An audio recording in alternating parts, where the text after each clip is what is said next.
This is an introduction to our architectural report code review assignment. There's also some aspects where we have to fix up the A2, A3, and A7 drawing. So to start us off, I'm just going to go into our Brightspace and look at what we have here. The presentation that I'm going to be using is this code review and binder report. It's 2020.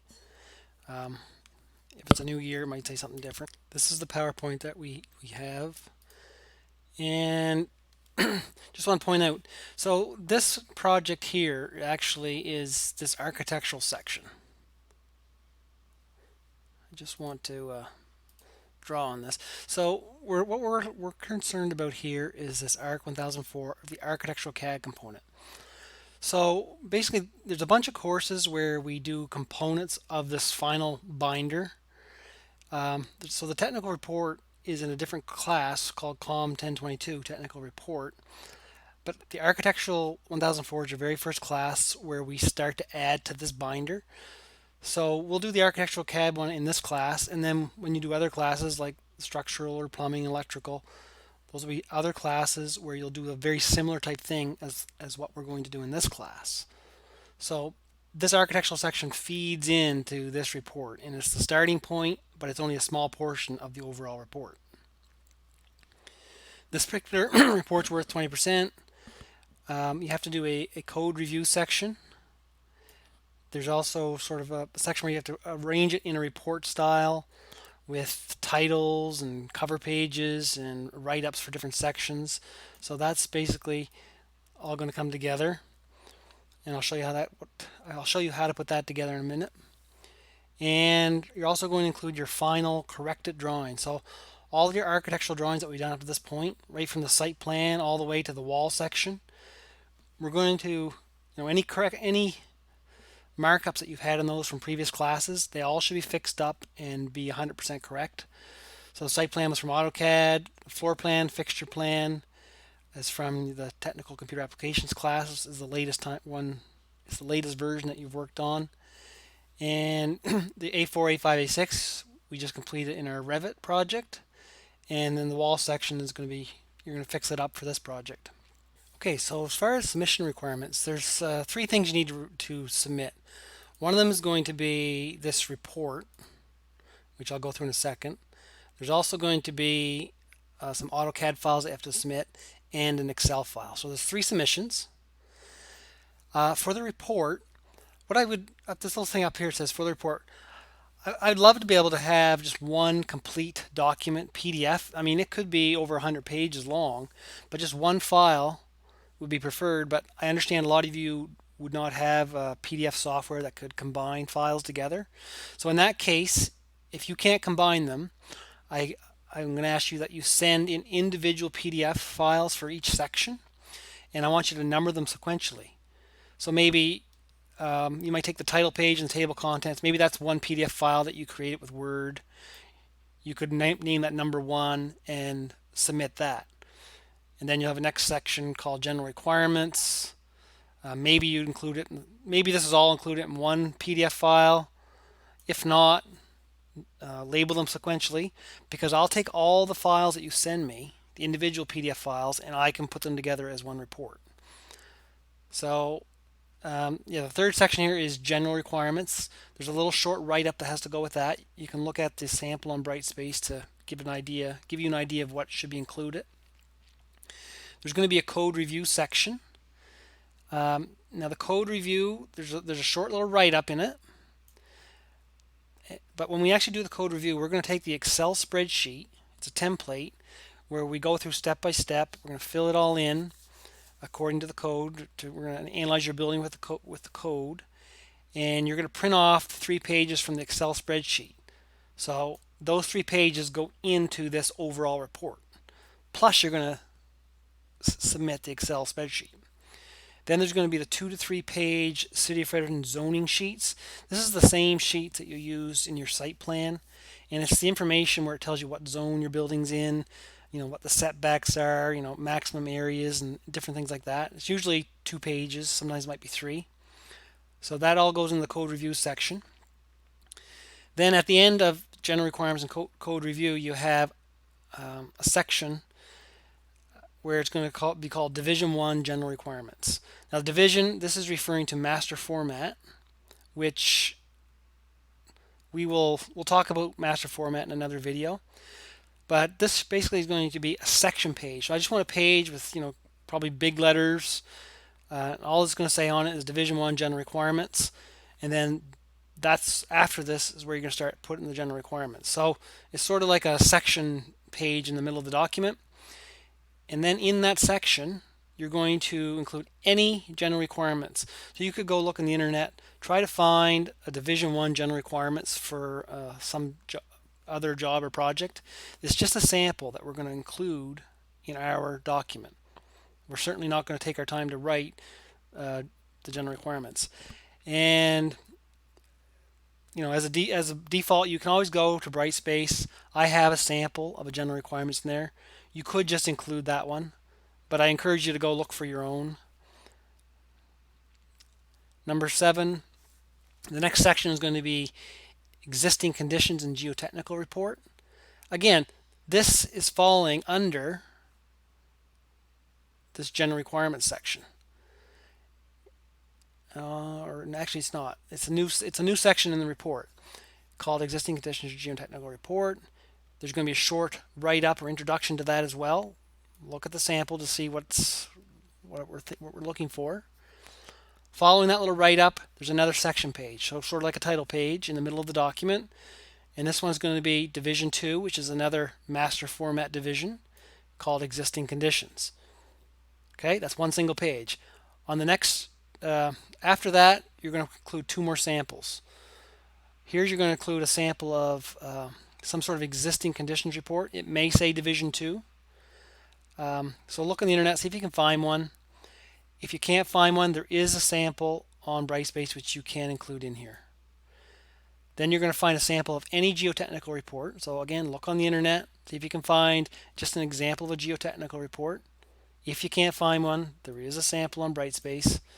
So you're going to, I gave you these, but you're going to resubmit them to me as part of the overall report. Then we get into the main section here. What we're trying to do is this architectural section. And there's going to be a write-up here. So I want you in 2 to 3 pages, it's going to be double-spaced, write about your architectural building. So just talk about how the building is designed architecturally. You can look at the example. There's different examples in there, but yeah, at least 2 pages, you talking about the finishes that you chose for your building, what your building's being used for, just anything that's kind of related architecturally. Okay, after the architectural write-up section, we're going to have another section called product selections. Now, there's going to be a bunch of section pages here. So you're going to organize all the materials and things that you're using in your building in terms of master format divisions. We already had Division 1 and Division 2. But then with master format, Division 3 is concrete. I forget what the other ones are. Division 4 is masonry, I think. One of these is openings, so doors and windows. So you're actually going to go and look and try to find product selection. So for the openings, which I forget, it's either 8 or 9, you would find the doors, or the types of doors you're going to use. You go online, you could go look at Home Depot or Kent's or any place, find the doors that you would like to use, and you're just going to have like a 1-2 page kind of product cut sheet. So you'll find product cut sheets for the windows that you want to use, print those off as a PDF, and they're going to go into these divisions. So divisions 3 is concrete. Maybe you found some specifications or for concrete. Well, you print that off, you include it in Division 3. Division 3 is going to have its own section page, same as Division 8 and 9. And on each section page, it basically has a title, but you're going to have a summary table of what's included in that section. So for example, if you had the opening section, you have the title page with a table on it, and you list all the different types of windows in a little table right on that page. Then you include the product cut sheets, or what you download from the internet, after that. So those are product selections. They're just the things you're kind of looking now choosing what you're going to be using for your building in terms of finishes. Could be carpet, it could be hardwood flooring, um, all that types of stuff, especially the windows and doors. Following the product selection section, there's a drawing section. This is all your architectural drawings from A1 to A7. I want you to print off 11 by 17 PDFs. So print those off from AutoCAD, turn them into PDFs, and they're going to follow this section. And these have to be your corrected drawings. So again, take all your red lines from before, make the corrections, and submit the finalized drawings. The very last section of the report is references. Here's where you're going to include anything that maybe if you went and you found the geotechnical report somewhere on a website, well, you would reference the website where you found it. Everyone should have a reference to the City of Fredericton zoning, and you can just use the web address, the URL for that. So right now your reference sheet is probably going to be pretty short, but by the time you're done all the other mechanical, electrical stuff, your reference sheets will probably be quite a bit longer. So that's the report. There's a sample on Brightspace. You also have to submit the AutoCAD file. So part of this project, I want you to take your latest versions of your floor plan, your fixture plan, and that would have been from the technical computer applications class, I believe. Take those, make sure they're perfect. They should be called A2, A3. I want you to create the wall section. So in a previous class we did a wall section, but we didn't actually create a drawing. So I want you to now take that wall section and create a brand new drawing called A7. Put the wall section on it, fill in the title block. So just another drawing just like everyone else here. So you don't really have to draw anything because you already have the wall section done. Some of you may have some corrections that you need to make, so make the corrections and put that on a sheet. And the final thing, we talked about the code review. It's a 3-page Excel file, so fill in the Excel file. Not only do you submit the 3 pages in the report, you also submit the Excel file to Brightspace. In terms of how I'm going to mark it, you don't need to use a binder for this. We often suggest, starting with a 3-inch binder because that's what your final report will kind of fit into. But this is just the architectural section, so there's no binder required. You're just going to submit the PDF version. And layout and format, I already went through the sequence and the order that I want the binder in. The project also talks about, I think it's Roman 12 font, double space. It asks you to put the report together in a certain format. It may say somewhere to use APA format, but that's not required. Just make it a nice technical looking report. You don't have to follow any specific format like APA. You're going to be right up for your section, so I'll be marking those. Completeness, professional presentation, whether the whole thing looks good. All your sample product cut sheets, they have to be arranged in master format layout, so those are worth some marks. A big portion of your marks, 35%, is to do with all these corrected drawings. And I'm basically going to look to see, have your corrections been made? And then I guess the final is I'm going to mark the code review 10% per page. Like I said, there's 3 pages. So the code reviews were 30%. I'll mark each of the pages out of 10. Just so like most building projects have a code review that's done on them. So the people designing the building would go through and make sure your building complies with the code, and you'd have a nice table or report that shows. Basically, it would show any building inspectors that come along, they want to see this report. Fire inspectors, maybe insurance companies, they may want to see this code review because they can look at it and they can see in the table format, okay, yes, you have this many fire exits, different things like that. You have this many toilets that meets the code. So you'll see when you go through the code review exactly what that is. Just a reminder that the Excel template is in Brightspace. So you're going to want to download that, fill it in, and the 3 pages go into the report as well. This is just an example. I have an example of the Rexton Fire Hall, and this is a code review that they had in their project. Now this is just an example. They did it in AutoCAD. We're doing ours in Excel, but when they did theirs, it was the 2010 version. So the code review says, okay, this is 2010. Project is brand new. They're using Part 3 of the National Building Code.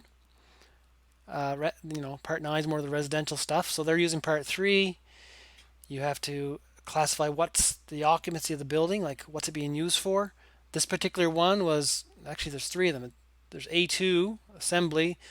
It also has a D classification and a low hazard industrial classification.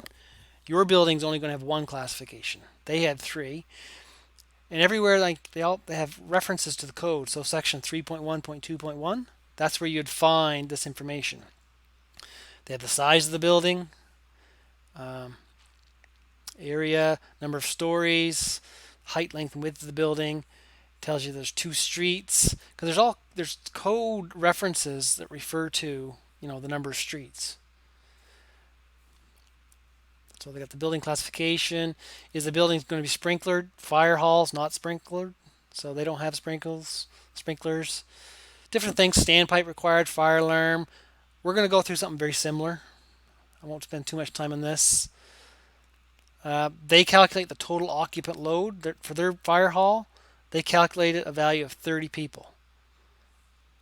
And that was based on the design of the building.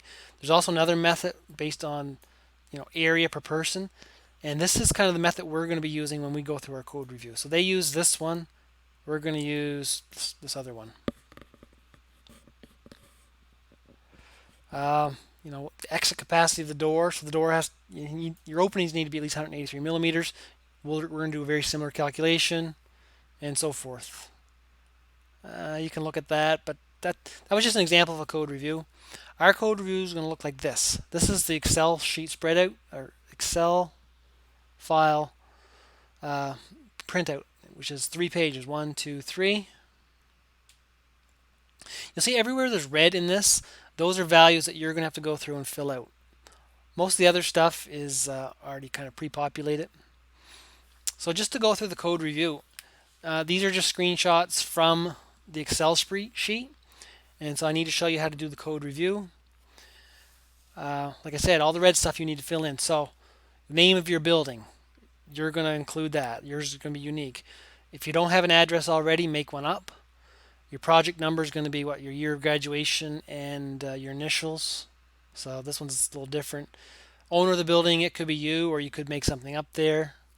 What the building's used for.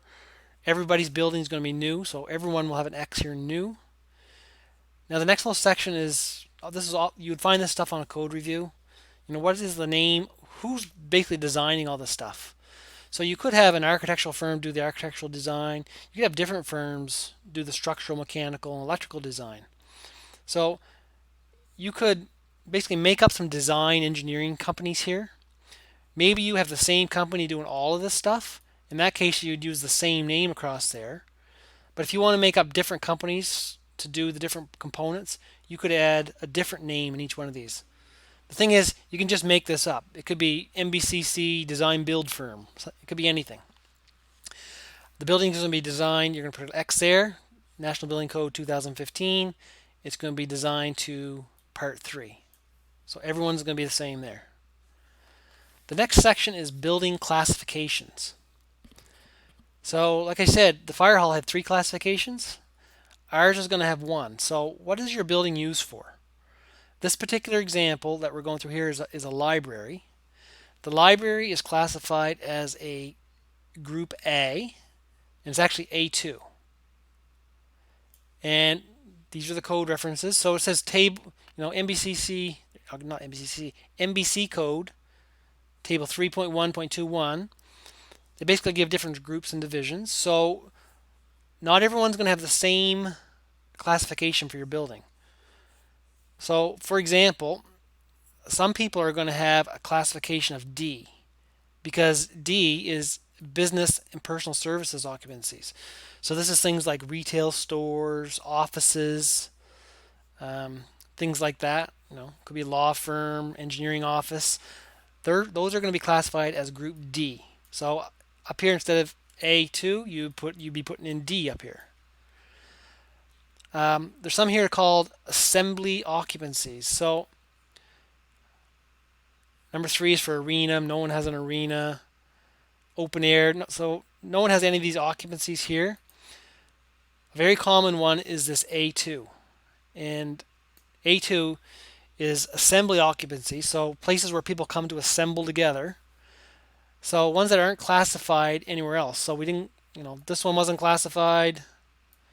It's not that. So if it's an assembly occupancy that's not given in any of these, well then it's an A2. So a lot of people are going to have A2 up here, and then you'd fill in your spreadsheet just the same as this. So most likely A2 or D. There is detention occupancy, so that might go check. A detention occupancy might be for I have to check, but it might be for a prison. I know we have a prison in this one, so there could be some other ones if you're building something special. I just want to point out it says here, C note A 3.1.21. So this is part of the National Building Code, and maybe I should show you now. I gave you. You don't have to go to the actual code. I gave you an abbreviated version on Brightspace, and that's just including the portions that you need for this assignment. And so it says, see this appendix. That's what A stands for. See this appendix, and it follows after page 316. So I just want to back out of this for a second, and I want to bring up. Yes, it's this one. So you'll find this file. Yeah, you'll find this file on Brightspace. Where will you find it? You'll find it under assignments. And if you come right down to the very bottom here, there's a bunch of stuff. It's got the handout. Here's your student sample.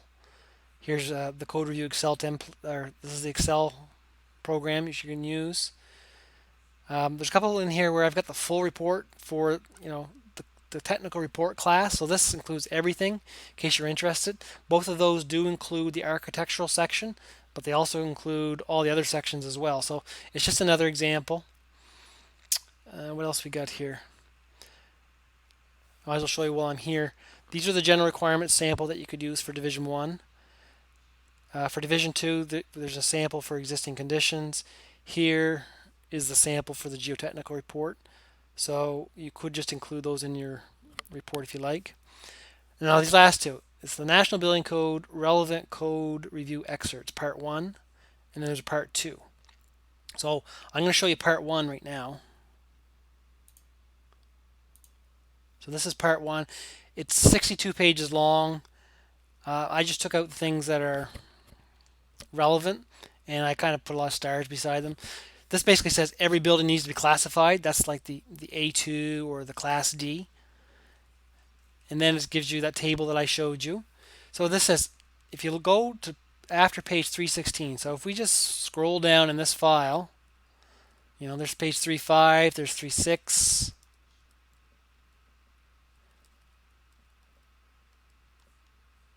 We're almost there. So after 316, so right here, this is the appendix.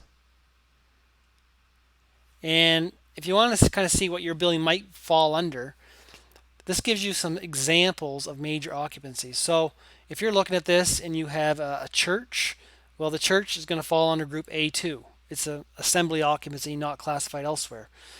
So things like libraries, museums, restaurants, they're all group 2. But there's other ones here. Like, for example, I said the police station and detention quarters. Well, that would be a group B. What else we got? If you had like a daycare or something, that's care facilities without treatment. I'm not sure if that's a daycare or not. Yeah, I'm not sure what that one is. If you had a dental office, medical office. So you can look through here, see if you can find your building here, because it'll tell you exactly what your building is. You're not going to find everything here. Like there's an office, probably offices are group D. So do your best to try to place your building in one of these groups. So there's the code. We'll come back to that in a second.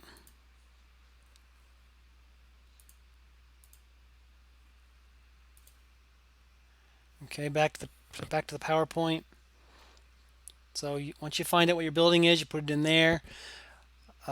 Also in the Excel spreadsheet, it says, you got to say the number of streets. If you like, you can read through this. It kind of explains how to classify the streets. So you're most likely going to have one or two streets in front of your building. If it's on a corner, you have two. If it's got one street running by it, it's on, one street. But you can read the part of the code there. Like this stuff in the code is all in that PDF file I just showed you, the 62-page code excerpts. But it's all right here as well. The next part of the Excel spreadsheet is the building size. Everyone's building's one story, so area of the first story is going to be such and such. And everyone should be very close to 840. Maybe you get 845, you get 850. But if you take your AutoCAD file, measure the area, it's going to be right around 840 square meters. It's got one story, so just make sure those are filled in. Continuing on with the code review, you got to talk about the type of construction. These are the code articles, references. So again, you could go back to that code excerpt that I gave you. You could read about this. But pretty much everybody's building is going to be a combination of non-combustible and combustible construction. So pretty much everyone should have an X right here. Max area 840, that's the same. You got to say, does the building need to be sprinklered? And everybody's building is going to be yes.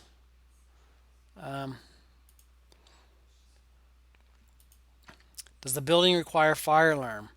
Well, if you were to read this section of the code, which I included, you will find out most buildings will require a fire alarm, but I know for sure not everybody's building in the class needs a fire alarm, because I'm pretty sure in a fire station you do not need a fire alarm, and this section of the code would tell you that. What else we got? The next little section has to do with fire resistance ratings. So do the floors need to be fire resistant? Well, everyone's is going to be yes, but this number here, this could be different depending on your building. And the reason over here for the code, you see it's in blue, red, so you have to fill this in. All I'm telling you is that it's in section 3.2.2, but you have to go find the section what your building is classified as, and maybe it's 0.4, so you would have to put in a 0.4 here. And whatever that section is, it'll tell you what this value here needs to be. I think my next page, yeah. So if you were to go to the code excerpts where it says 3.2.4, you have to go look through it. Actually, let's maybe I'm going to show you from that the code excerpt one, and it was 3.2.4.1. So you have to go find that section. Where are we at here? 3.2. So you come down, you'd find the 3.2.4.1 section. Oh no, this is for a fire alarm. I already talked about that. So actually no, okay. We're looking for section 3.2.2. That is the second file on Brightspace. And the reason it's separate is because it's a long document, and I'll just show you here. So this is the second PDF file, and this whole thing is the 3.2.2 section. And so people are going to have different values coming from this section. So what you have to do is under this section, let me just, in case I need to draw here, under this section, you're going to go and find your building. So if you were to scroll down here, and let's just look at it once we get to it here.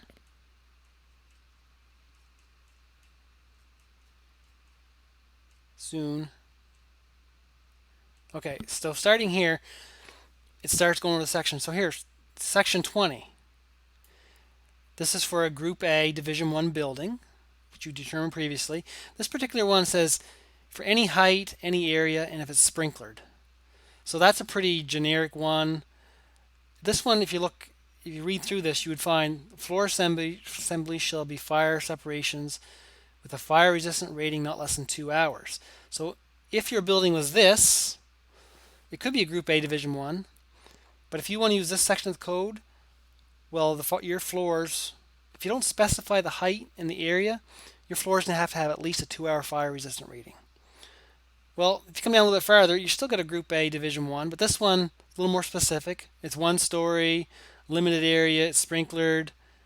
That one, I don't even know if that one says there.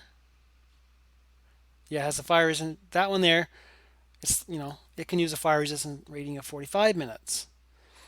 But the further you come down, the kind of more specific you get. So here's Group A Division 1.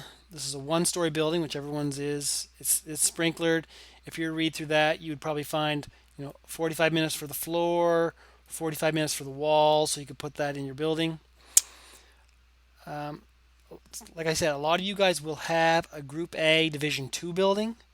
You could use this any height one, but if you use the any height one, you end up with a really big number, 2 hours. So let's just go down to what we actually have. This is up to 2 stories. Well, that would work as well. But I think if we go further, that's up to 2 stories sprinklered.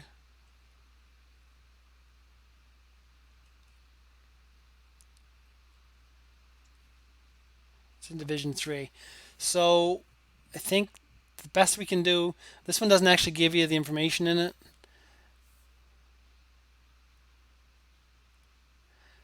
So yeah, if you had a Group A Division 2, it says up to 2 stories. Well, yours is 1, so that's okay.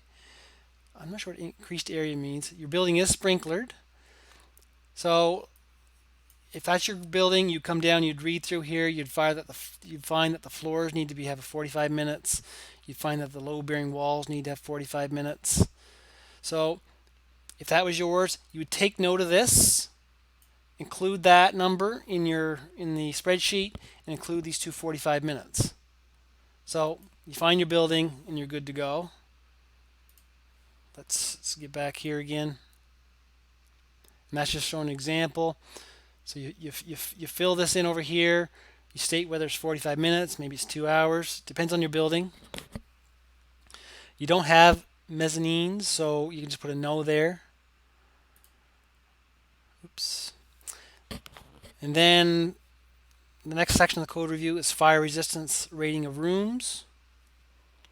So again, if you went to look at this code section, which you should go look at in that excerpt that I gave you, you will find that electrical rooms, it says you need a certain fire resistance rating, same for mechanical rooms. So go read this section, which I think it might be the next page here, 3.6.2.1. Yeah, here it is. So here's the section right there. And if you read through that section, it'll tell you exactly what it is. And there's a section called, the next section of the code review is flame spread ratings. Again, we're going to look at these sections of the code. And if you read through this, you'll find combustible interior finishes should not have a flame spread rating not more than 25. So that is probably for this guy. The combustible interior wall finishes here should have a flame spread rating not more than 150. So that's the number that's up here. That's referring to section 2, and here's the 2 up here. So they all match. Just make sure, read through that and make sure you fill in the right numbers. Again, for that same table, here's a table in the code. The exits have a flame spread rating of 25 minutes here. That's if it's sprinklered. So I think there's exits. Here's the exits here. So there's the 25. Oops, there's the 25. It came from this table. I'm just showing you where these things are found. The next section is the occupant load. Now here you might have a little bit of trouble. So you basically have your L-shaped building. It's approximately 840 square meters in total area. So your task here is to take the building and break it up into areas. So everyone's going to be different here. This particular example that I'm going through was a library. So this person broke it up into 4 different areas. One was, process room, which they took the storage room as being a process room. They had some office space. They had this dining room, that was the staff room. And then they had these lounges. So they broke it up into these 4 different sections. You may want to break your building up into 8 different sections. But I guess the key is that all the sections really should add up to the total area of your building. Now, you don't have to, break up every little section like the janitor's closet. You don't have to break that out separately. Just take, 4 or 5 sections, group everything kind of together just to make things simpler. Because if you try to look at every little section, it's too much.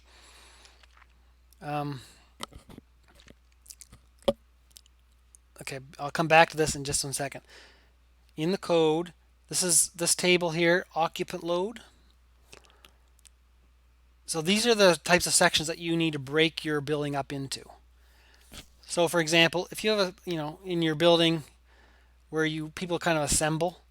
So the first one, space with fixed seats. So maybe you have a church with pews that are fixed, or a theater with seats that are fixed to the ground that can't be moved.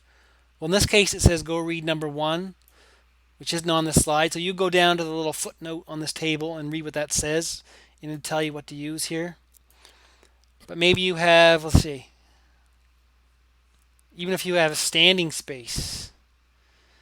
So if you broke a portion of your building up into standing space, well, you're going to use this little value over here as design value, and it's 0.40 meters squared per person.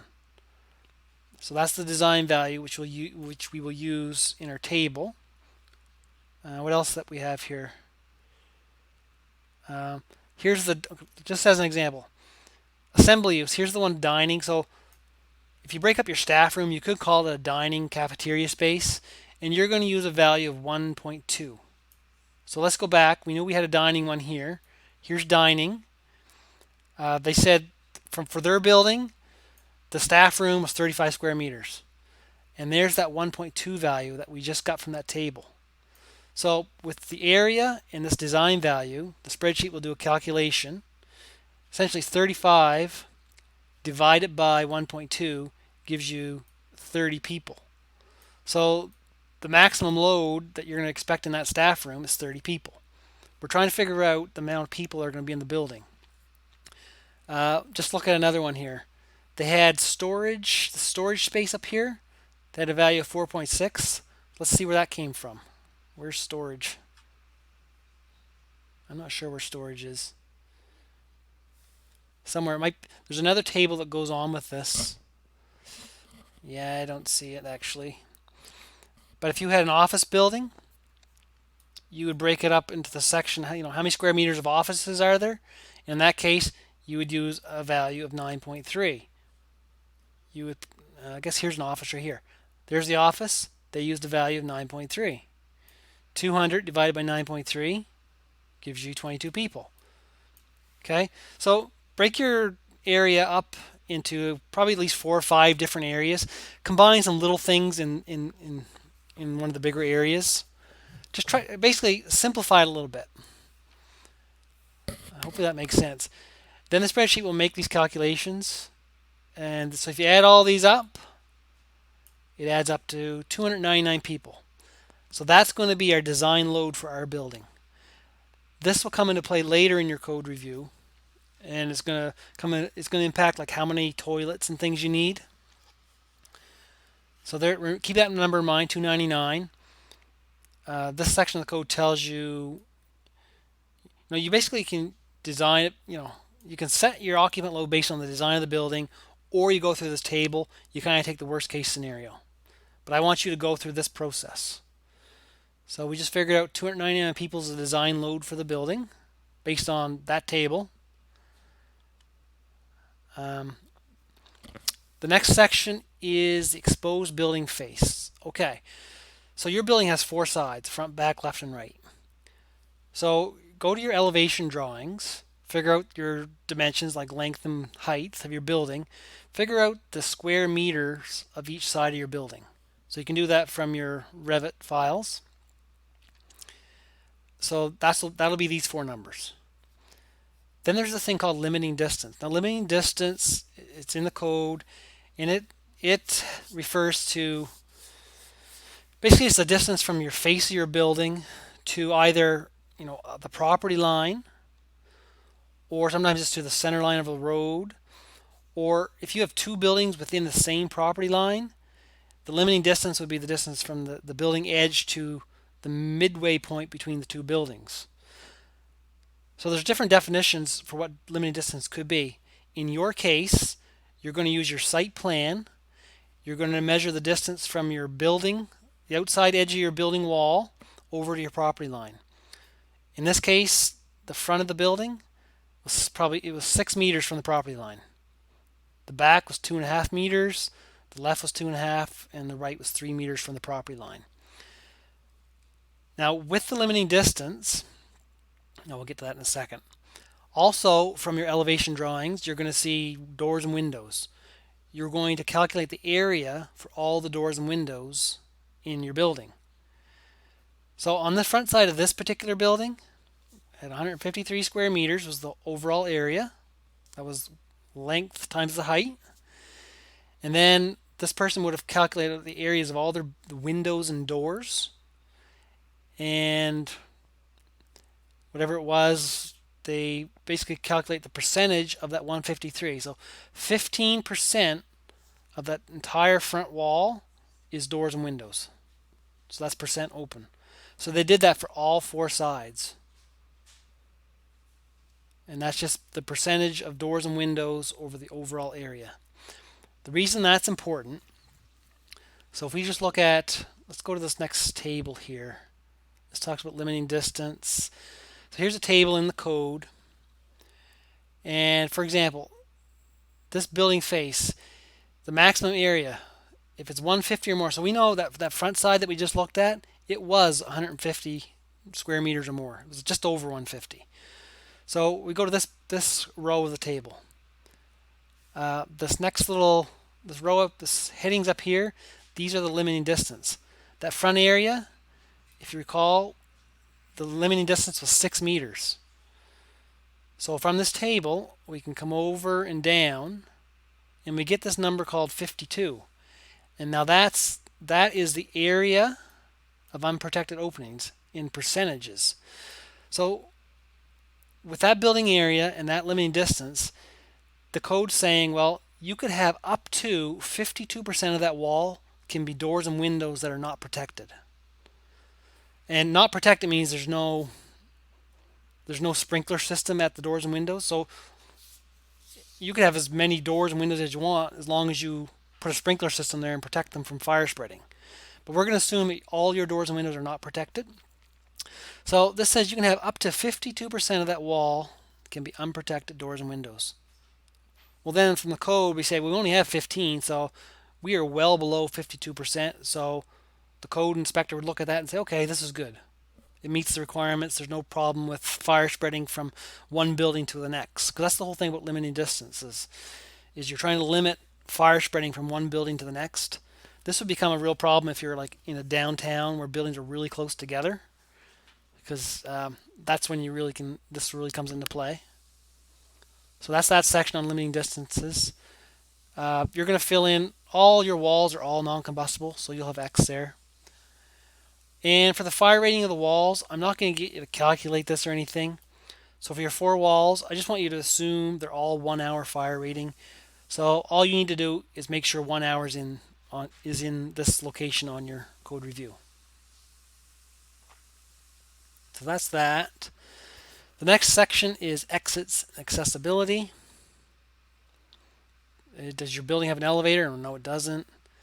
The next one here is maximum travel distance. So now this is dependent on what type of building you have. So not everybody's going to be the same. So you're going to look at the National Building Code, section 3.425. Now this last letter, that could change depending on your type of building. So that letter could change and this number could change. And let's go to that section of the code. It's here. So that one there was F. So what's F say? F says the maximum travel distance needs to be 30 meters for any other building that's not basically up here. So if your building doesn't fall in category A to E, then it's going to be 30 meters. But what's in A to B? Really the only one that's probably going to apply is number B. If you have a business or personal service company, so if you have an office building or some other business, probably like a retail store, if that's your type of building, then your maximum travel distance is 40 meters. If it's not this type of building, then it defaults to 30 meters. So yours is either going to be B or F, 30 or 40. And you just have to decide which one's suitable for your building. And this is, again, this is for fire stuff. If you're in a building and you're somewhere standing in the building, how far do you have to go before you can find an exit? And if you're in a business personal service, it can't be more than 40 meters before you find an exit. If it was longer, well, maybe you would burn in the fire before you get out. So that's what this is all about. Actually, Revit has a tool which will calculate maximum travel distance for you for any location in the building. You just put a marker one spot and say calculate maximum travel distance, and it will actually figure it out for you. How many exits do you need in the building? Well, I told you last year when you did your building that you need at least 2 doors. So if you actually go through this code, you're probably going to find you're going to need 2 doors. And this actually says here, I mean, there's exceptions, but every floor intended for occupancy shall be served by at least 2 exits. So that's kind of where that comes from. That'll go into your code review. Then you got to figure out what is the minimum exit width. So what's the minimum width of the doors that I need? And you're probably going to end up using the 6.1 number. So 6.1 millimeters per person. So here's where that 209, if you remember, the occupancy was 299 people. So that's where this number is going to become important because it's 6.1 millimeters per person. So if you have ramps that aren't sloped very much, or you have regular doorways, corridors, and passageways. So this is the one I think is going to apply. You can read the other ones, but unless you have a really steep ramp or something, those don't apply. So let's go see what that looks like in the code. Here it was. Our entire area for your L-shaped building is right around 840. Our occupant load, which we calculated earlier, was 299. We just went to the code and figured out the width per person is 6.1. So you take 299 times 6.1, gives you 1,824 millimeters. So that's 72 inches. So that means, if you had just 2 36-inch doors, you'd have to have 2 of these. So 36 times 2 is 72 inches. That would be just enough. So if you had 2 36-inch doors in your building, you'd meet the code. If you had 2 smaller doors, like 2 30-inch doors, well, it doesn't meet code. But you have some big doors. I mean, that you've met that no trouble. But at least you still have to calculate it and show that this is what the code is. You got to fill in, are power operated doors required? If you read this section, it's going to say, yeah, you need power operated doors. So let's just look at that section. Here's the 3.8.2.7. If you read through that, it's going to tell you that, yes, you need power operated doors. Like this, you hit the little wheelchair button, the door opens up. Now for the washroom, you need to make sure you have enough toilets and urinals. Now, really, before you design your building, we probably would have went through this, but we didn't really go through this before. We just hopefully put in enough toilets. So again, we're using that 299 value, so because that's the occupancy of your building. And if you have a normal building, in this case, we just assume that it's 50% male, 50% female. So you can't break 299 up and divide that by 2, and you basically have to take 300 divided by 2, so it's 150 people each, male and female. But however, if you had a building like maybe as a female-only gym, it's going to be the majority of females in there. You wouldn't split that up 50-50. You have to make some sort of reasonable split. And in that case, you'd have maybe, 290 females and 10 males. So from that, we're going to calculate these numbers. And that comes from the section 3.7.2.2. So let's look at it. This particular one, again, you have to look at the code. This one's for an assembly occupancy. So that would be like the A2s. If you look in the code, which is part of that code excerpt, there's another table there for business occupancy. So if yours isn't an A2 here, this table doesn't apply. But I use this one because it's in the example. We know that we had 150 male and 150 females. Well, in this case, we actually bumped it up to the 151. Because if you look 150, 3 and 6, if you come across here, 3 and 6 is suitable, but we use 4 and 7. And the only reason 4 and 7 is there, it's just it was so close to this one. You might as well just bump it up to the next one and be a little more conservative. So in that case, we use the 4 male water closets and 7 female water closets. But by rights, 3 and 6 would have met code. So that's where the 4 and 7 came from. And it was based on this number of people. Do you require a barrier-free washroom? If you read that section, you'll find out, yes, you do need it. How many barrier-free washrooms are provided? So however many wheelchair accessible washrooms you have in your building, you're going to put it in there. Some of you have 2, some may have extra washrooms, so it might be more than 2. Do you need sinks? And well, yes, you need sinks.